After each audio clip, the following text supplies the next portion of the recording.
Sanibonani Mzansi, ngiyabonga kakhulu ukuthi uthando nesithembu likhulile laze lafika la likhona.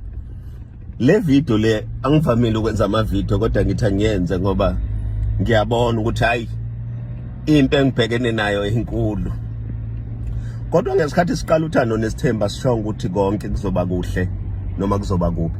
Sathi naku thina sizoninikeza isithembu bese niya decide nina ukuthi niyasifuna isithembu noma nisifuna. But into eyenza ngenze le video ukukhuluma ngoMakhumalo. I have never said uMakhumalo lento enishoyo ngaye. Ngithena mina lento ayiphumele ekhaya imhlulela ukuthi ayenze la kaMseleko. Ungeseka lokho. Because nginomuzo omkhulu. Ikona kuphela engikhuluma ngakho. Manje nina senifaka okunye okuningi. Yazi mina noMakhumalo we are right kakhulu and angikwazi ukufaka abanye abantu mangikhuluma ngaye because labo bantu kuyoba sengathi bakhulu kunoMakhumalo. So that will be unfortunate.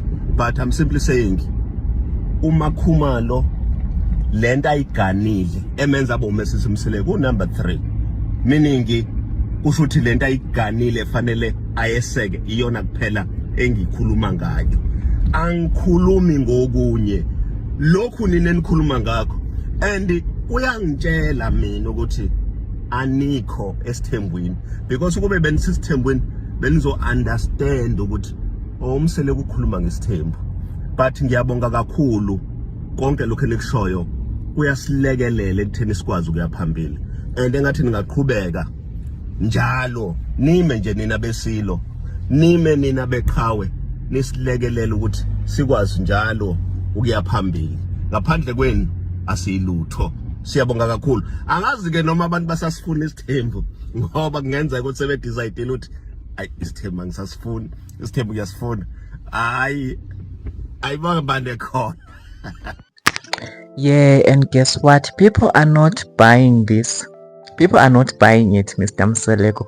Abantu abasithenga le story sakho leso so uyalapha uzovala after humiliating and insulting uMakhumalo like that on the final episodes.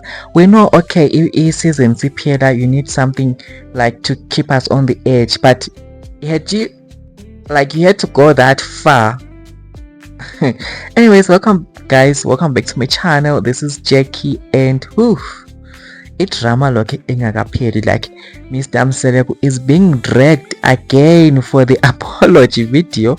I mean, not the apology video, that was meant to be an apology video, like should have come back here and apologized to uMakhumalo, but instead you come here and try to cover your hands, I mean your marks, and you make it like, okay fine, this is not what I was saying, you got it all wrong, thank you for supporting us and all.